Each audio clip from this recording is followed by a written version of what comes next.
कहानी में कई सारे जो राज है उसे बेपर्दा कर सकता है। कहीं ना कहीं इसी बात से जो है दाऊद नाराज था, ये जानकारी जो है पुलिस को लग गई है। ये इस थियरी पे भी पुलिस जो है फिलहाल काम कर रही है। हालांकि जब तक दाऊद से पूछताछ आगे नहीं बढ़ेगी और ये थियरी कंफर्म नहीं होगी, तब तक इस पर पुलिस जो है बहुत ज्यादा कुछ कहना नहीं चाहती।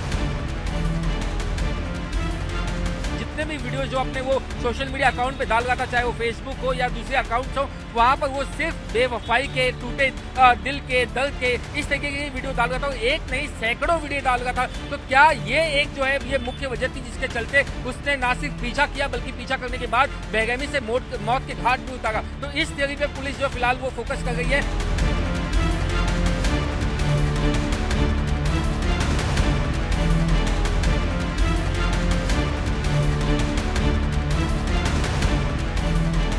सबसे बड़ी लीड थी वो पहली सीसीटीवी फुटेज जो हम नवभारत पर जो है टाइम्स ऑफ नवभारत अपने दर्शकों को दिखा गए। इस सीसीटीवी फुटेज में यश्वी जो है फोन पर बात करते हुए नजर आती है।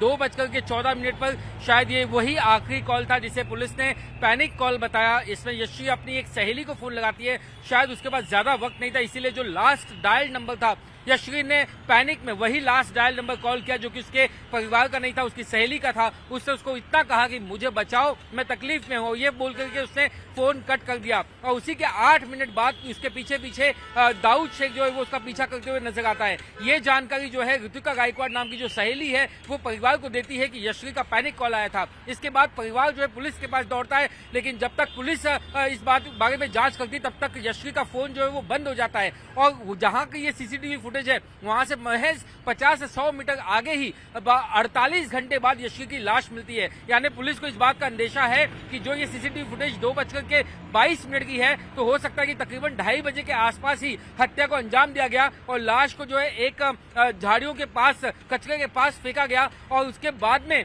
वहां से ये जो आरोपी है वो फरार हुआ है। तकरीबन 48 घंटे तक किसी को इस बात की भनक तक नहीं लगी कि जो लाश है वो वहां पर पड़ी हुई है। और 27 तारीख की देर रात को जो है उस लाश को किसी ने नोटिस किया और पुलिस को जानकारी मिली। तब तक जो दूसरी लीड है जब वो चेक की गई तो उगन रेलवे स्टेशन पर सीसीटीवी फुटेज मिला दाऊद शेख का, और उसके बाद उसको ट्रेस किया जाने लगा। कई सारे जो दूसरे टेक्निकल एविडेंस थे जब वो ट्रेस किए जाने लगे तो उसकी एक लोकेशन गुलबर्गा कर्नाटका में पाई गई। और उसके बाद नवी मुंबई से जो क्राइम ब्रांच की टीम है उसे रवाना किया गया कर्नाटक के लिए। और आखिरकार वहां पर भी वो बहुत ही शातिर तरीके से छुपा हुआ था, अपना भेष बदल रखा था, वो किसी को ड्राइवर ना लगे इसीलिए वो जीन्स, टी शर्ट और कैप पहन करके वो घूम रहा था। लेकिन क्राइम ब्रांच की टीम ने उसे खोज निकाला और उसे हिरासत में लिया और उसके बाद में उसे गिरफ्तार किया। तो इस तरीके से जो है दाऊद शेख तक नवी मुंबई पुलिस पहुंची। और ये जो टाइमलाइन है ये बहुत इंपॉर्टेंट थी कि आखिर उसने हत्या किसे किसे की। तो लेकिन सूत्रों से जो जानकारी मिल रही है उसके मुताबिक एक तीसरा शख्स है जो इस पूरी कहानी में कई सारे जो राज है उसे बेपर्दा कर सकता है।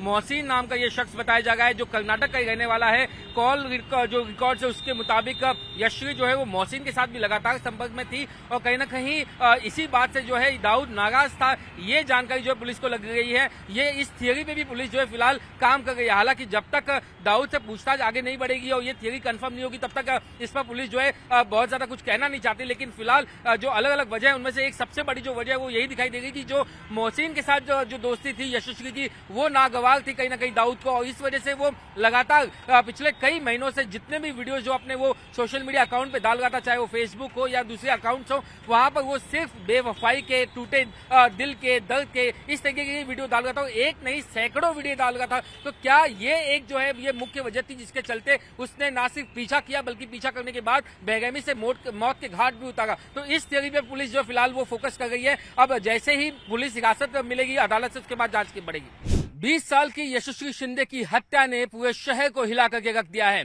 जिस तरीके से, जितनी निर्मम तरीके से उसकी हत्या की गई, इससे किसी की भी रूह कांप उठेगी। मैं इस वक्त नवी मुंबई के उगन में उसी स्पॉट पर मौजूद हूं जहां पर यशस्वी शिंदे की लाश मिली।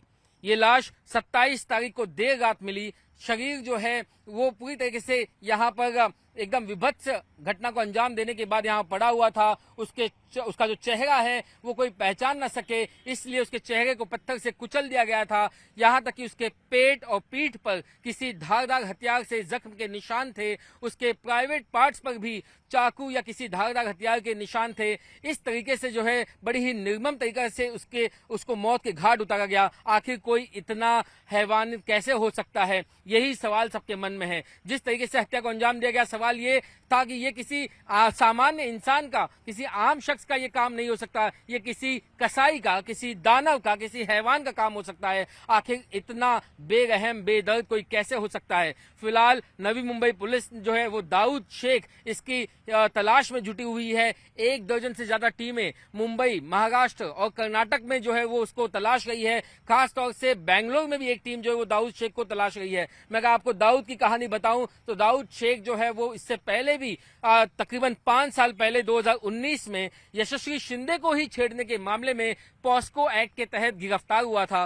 5 साल वो जेल के पीछे रहा और जब वो जेल से वापस लौटा तब उसने इस वारदात को अंजाम दिया, ऐसा शक परिवार जता रहा है। पुलिस की जांच में भी सबसे बड़ा संदिग्ध दाऊद शेख ही है, क्योंकि दाऊद शेख लगातार यशस्वी के साथ संपर्क में था। पुलिस को शक है कि कहीं ना कहीं जब वो जेल में था तभी से वो अपने बदले की एक साजिश रच रहा था। 5 साल से वो इसकी प्लानिंग कर रहा था। जब वो जेल से बाहर निकला तब उसने बहुत ही सिस्टमैटिक तरीके से पहले यशस्वी के साथ संपर्क किया, अपने पिछले गुनाहों की माफी मांगी, उसका दिल जीतने की कोशिश की, उसे मोहब्बत के जाल में फंसाने की कोशिश की और जब वो जाल में फंस गई तो उसे अगवा करके ले गया और उसके बाद उसकी बेरहमी से हत्या कर दी। उसके चेहरे को पत्थर से कुचल दिया, उसके प्राइवेट पार्ट पर धारदार हथियार से जो है वार किया, उसके पेट और पीठ पर चाकुओं के निशान जो है वो पाए गए और इतनी बेरहमी से हत्या करने के बाद उसकी लाश को इस इलाके में फेंक दिया। आप देखेंगे ये इलाका बेहद सुनसान है। देर रात अंधेरे में यहाँ पर रोशनी भी नहीं होती, ना कोई सीसीटीवी कैमरा होता है, ना ही कोई यहाँ पर आमतौर पर कोई आने जाने वाला शख्स होता है। और इसी स्पॉट का फायदा उठा करके दाऊद शेख ने कथित तौर पर जो लाश है यशस्वी की वो यहाँ पर डंप कर दी। लेकिन 2 दिन पहले से यशस्वी जो है वो मिसिंग थी, उसकी एक मिसिंग की कंप्लेंट रजिस्टर की गई थी, जिसके बाद परिवार वालों को बुलाया गया और उन्होंने जो लाश के जो कपड़े थे उससे शिनाख्त की और पीड़ित की जो शिनाख्त है वो यशस्वी शिंदे के तौर पर हुई। तो फिलहाल दाऊद शेख की तलाश में पुलिस जुटी हुई है, जिसने इतनी बेरहमी से यशस्वी शिंदे की हत्या की।